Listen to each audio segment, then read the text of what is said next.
YouTube, what is up? It's your boy Jason from the Lock Talk.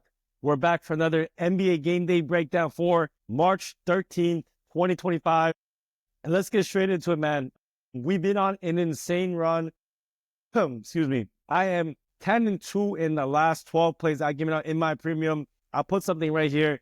It's been an insane past few days. And I'm going to keep it going, man. Even on the YouTube videos, I give you guys some blowout winners. So go check out my last video and the games I did break down. And not only that, on the free picks I give out on my Instagram, if you're not following me on my Instagram, we are 11-4. The only loser I did have, unfortunately, was that free play. I had the Heat first half, -1. They were on a good trend, but they were, I think, 6-0 in their last 6 first half games. Clippers on the back-to-back. No Kawhi Leonard. I thought it was a good spot, but hey, I mean, the Clippers stepped it up after that big L to the New Orleans Pelicans. But we have a smaller slate today, and I love these smaller slates just because I think you really hone in and get some great value. So let's get straight into it. Besides that, there's also college basketball on the slate. I'm not going to be talking about it on this video, but I will be attacking. I did have one play. I put up a big ticket right here. One of my clients hit. He bet it live, but it still went over the original pick I gave, which was over 152.5 in the Rutgers USC game. So let's talk about all the games right here. And if you're ready to join me and you want to see more of these videos, hit that subscribe button, put a thumbs up for that YouTube algorithm. It only motivates me and helps other people get this type of content so I can help you guys smoke the books together, man. So first game on the board I do see is the Washington Wizards against the Detroit Pistons. We already saw this game. Pistons, I mean, they are actually one of the best teams in the East, in my opinion. They just played on this was on this past Tuesday on that 4-game slate. Pistons did play in Washington. Now they're in Detroit. They blew them out the water by 20 points. And look, man, this is a tough game. I mean, it's not a tough game to call. I do think Detroit is the much better team. It looks like they'll have everyone healthy, including Tobias Harris. So I think it's been a big piece coming back. On the Washington side, looks like Brogdon's out, Koulibaly's out. So Washington's even on less legs for this game. So if you're going to bet props, it's always tough because you don't know if Detroit can absolutely blow out Washington. And if they do, they may sit out their stars in part of the third quarter or even the fourth quarter entirely. It's always scary to bet props. So if you do see lines for like Cade Cunningham, Jalen Duren, who I do think have decent matchups, their lines might be, a little bit lower than you expect. The reason why is because there could be a blowout. But the thing is, if some of these players are part of that blowout, they can still possibly hit that, but always a huge risk. On the Washington side, I mean, look, there's not much for me to say. Washington has not been playing that great. They were playing pretty well at one point, I mean, in terms of covering games and things of that nature, but at least in the last 2 games, they've been, 1-4 in their last 5 games, covering the spread, even though they've been getting big points in some of these games. I mean, Detroit is top defense, fastest pace, have one of the better offenses. I mean, I think Detroit, again, like I said in my video on Tuesday, they can pick their number. Playing at home has been a great spot for them as well. Do they maybe take this game a little, lackluster because they really beat them down? It's possible, but there's still playoff implications for these games for Detroit, so I still imagine that they're going to play hard. I mean, if I was forced to bet this, I still think Detroit first half is a decent bet. I said that in my last video. Detroit, if anything, they're going to probably want to get a fast start and hopefully sit their starters out because I do think in their future games, I'm going to check really quick on another site. I do think they have a game fairly soon. So Detroit, they play Washington, and then they play OKC on Saturday. So this could be a possible look-ahead spot for a potential big game against Oklahoma City. Not that, they're on the same conference or anything like that, but still a big marquee name that they might get up for. So I could imagine this could be a sleepy spot for the Detroit Pistons. Yeah, man, I mean, everyone's going to be on Detroit. I like them early maybe, but I'm not probably betting this game, to be completely honest. But my read will be Detroit, and I think they can really pick their number again. I think they can beat them now once again. All right, let's see. So about this next game, the Los Angeles Lakers against the Milwaukee Bucks. Look, this is a big game. This could be a potential, if both teams could possibly get to the finals. I don't think so. I don't think either team's going to get to the finals, but we'll see. Biggest injury on the board, obviously, is that LeBron is still out. Jackson Hayes is still out. And supposedly Rui's on this injury report. So if these guys are all out, Lakers on like light legs, bro. I've been saying this, even if Hayes, LeBron, and Rui are playing, this team is not that deep. And now they're less deep, just given the fact that these guys were all not playing. I mean, simply put, the Lakers defensively this season are really good at covering the three. They make you attack the rim, and they're pretty effective at, I guess effectiveness at the rim and mid-range scoring. So they prevent you from shooting threes. If you're able to shoot threes, they do okay there. And that's kind of where the Bucks kind of live, right? So the Lakers prevent threes, and very effective at, stopping threes. So Bucks love shooting threes. That's part of their main part of their offense. That's how they beat OKC in that cup game. And now they're going against the Lakers team who is, the best at stopping what they're the best at or the most frequent in doing. But they don't have anyone, bro. The Lakers don't have Rui, who's a good defender. They don't have LeBron. They don't have any size with Jackson Hayes. So I think guys like Giannis will have their way, bro. I mean, right now, in terms of like where the lineup is, Giannis and Lillard will be playing. I imagine they're all going to play. This game is important to them. Lakers, they're top 3 in the West. I'm not saying they can take a day off, but it's not like every single game's this important. For sure, Milwaukee needs to win games like this. They want to win for seeding. And simply put, I think Milwaukee ends up winning this game, covering the number. I think they're going to have their way down low. And because they have guys like Giannis who are much bigger, bro. I mean, who's going to cover Giannis? Dorian Finney-Smith. Dorian Finney-Smith is like 6'7", 6'8". I don't think there's anyone that can really truly cover Giannis. And if they try to double team him, he's going to get dish outs to, his three-point shooters like Lillard, Prince, even Kuzma. So I think Bucks have their way, and they beat down on this Lakers team. So give me the Bucks -6.5. In terms of where the line movement has been, I see it even go anywhere to 7 points as well. So looks like public's on the Milwaukee Bucks, but I think it's reasonable, man. I think the Milwaukee Bucks can definitely have a good showing tonight against the Lakers, and they win and cover this big spread. But look, you always got to be careful, though. Look, like, for the reasons I said, it's going to be tough to back a Lakers team. I mean, can Luka do it all by himself? For sure. I just don't think he has the cast behind him to even support him. Like, he's basically playing with a bench team. Besides maybe Reeves, everyone else, I mean, they're pretty much average players in the NBA. All right, guys, next game on the board we do have is the Brooklyn Nets against the Chicago Bulls.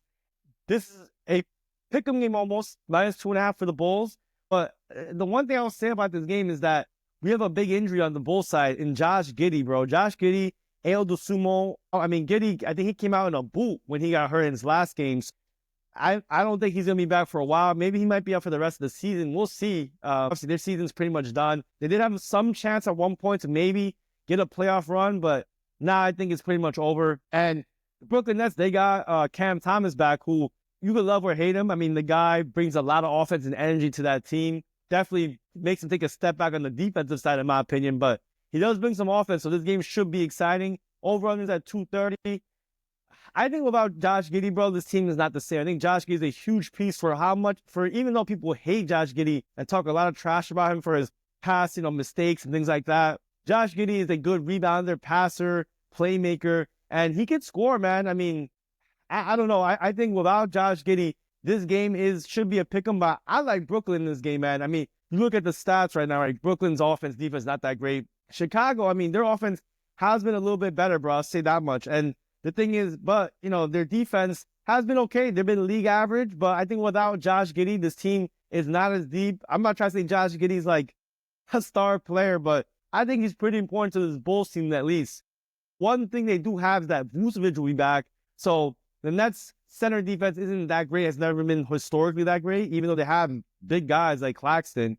But I don't know. I don't think Trey Jones and Kobe White can carry this team enough with Vucevic. Nets, I think, with D'Lo playing, Keon Johnson, Cam Thomas, Cam Johnson, they have a lot of offensive firepower, and they could possibly make this game pretty difficult for this Bulls team. Not only that, I mean, even though I'll say the Bulls, they've been very good at defending the three, and with guys like Cam Thomas and dudes like that, it's been pretty impactful because the Nets do shoot a lot of threes, right? But, I mean, even so, they still attack the mid-range at a decent rate. That's an area where the Bulls are weak. So I like the Brooklyn Nets in this spot. It looks like everyone's on the Chicago Bulls, at least where I saw the money was earlier today. Yeah, public doesn't look to be on the Brooklyn Nets. We took the Brooklyn Nets on Monday. I don't know, was it Monday? Oh, we took them on Tuesday, first quarter against the Cavaliers. And I think they can be competitive in this game, man. True pick'em game. I'll take the points +2.5 in my back pocket in a 50-50 game, or a game where I think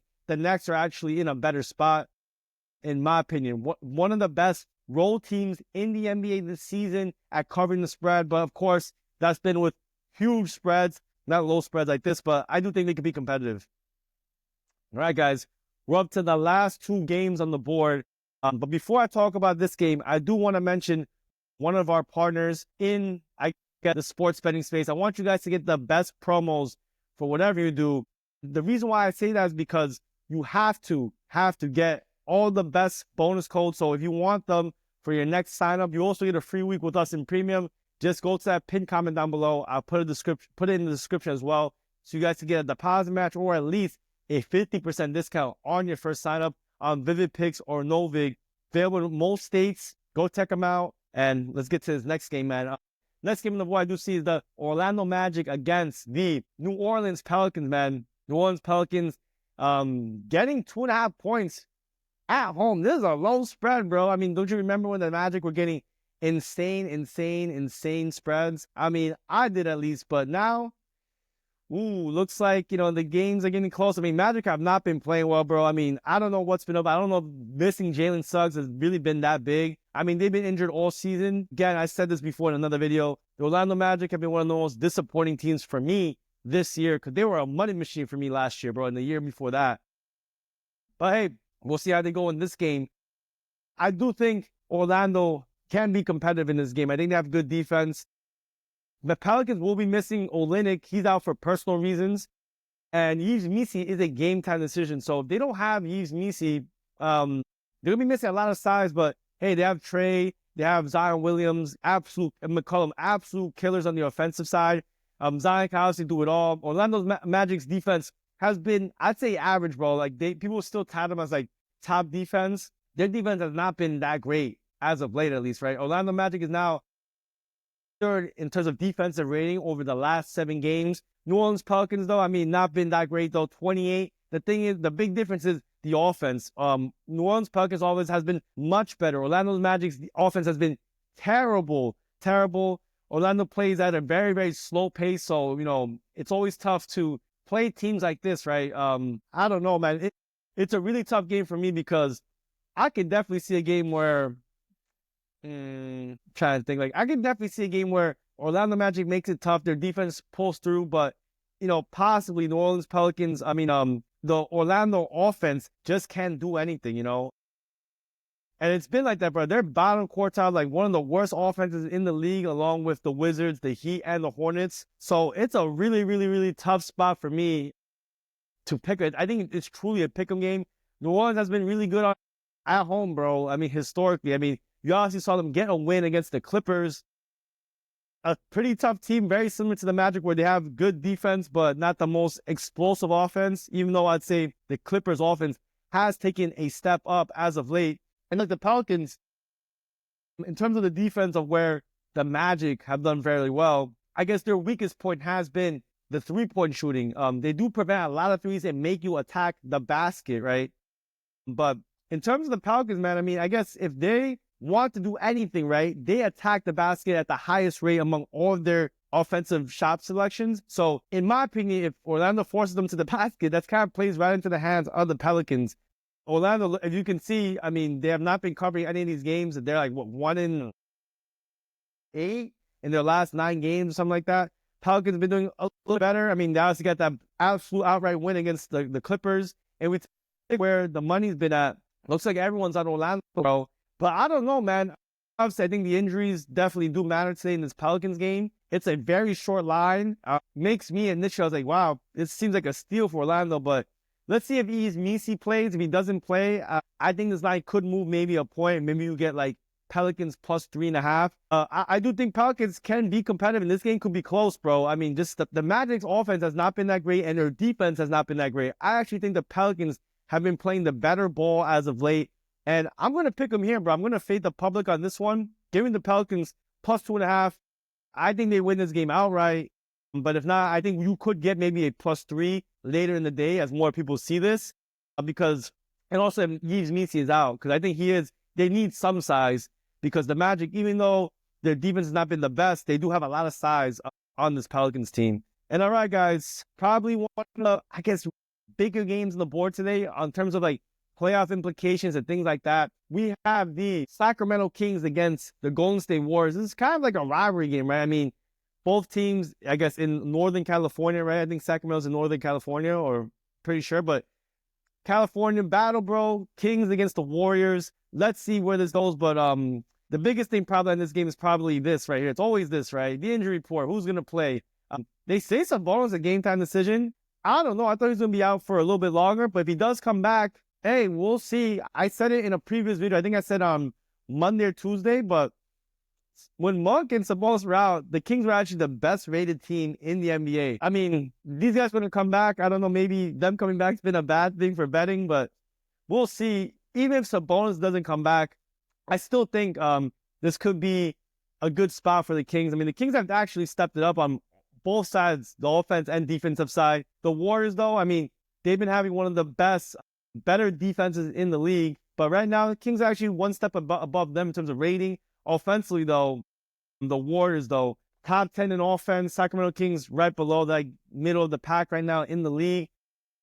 The biggest thing for the Warriors, obviously, is the three-point shooting. So can the Kings be effective there? And so far this season, that's been their weakest spot, is being effective at the three-point line. They allow a lot of threes, and when you shoot threes, you've been the most effective against this Kings teams. I don't know, Warriors don't attack the basket that much. They primarily shoot threes, and that plays right into their hands, man. I think this is why the spread is so big. The thing is, I mean, I want to know if Sabonis plays or not. It's a tough game to call right now if he's not out. I think he's worth a point or two to the spreads. If he does play, I think this line makes sense, plus 6.5. But if he doesn't play, I want a much higher line. With that being said, I'd say right now, I think you could take a shot, right? I don't know if Sabonis is going to play. I know this is a big game for the Kings. They definitely want to win this game. They need to win games like this, man. I mean, right now they are 33-31, right around flirting with 500. So in a very competitive conference, they need to win every game they can. So I think if he's able to play, they're going to make him play. Same breath, man. Even if he does play, I don't know if they're going to be able to do enough to stop the offensive powerhouse that the Warriors have in that three-point shooting. So I could see the Warriors, getting their three-point shots off and covering this big spread. Public is on them, but like I said, I think if you like the Warriors with the things I said, get it now before Sabonis gets called in or out, because if he gets called in, I do think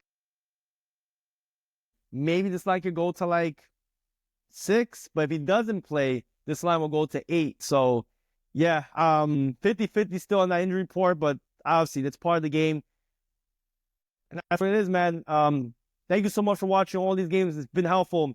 Hit that subscribe button, man. And much about coming up here and try to drop these gems. I'll see you guys in the next one.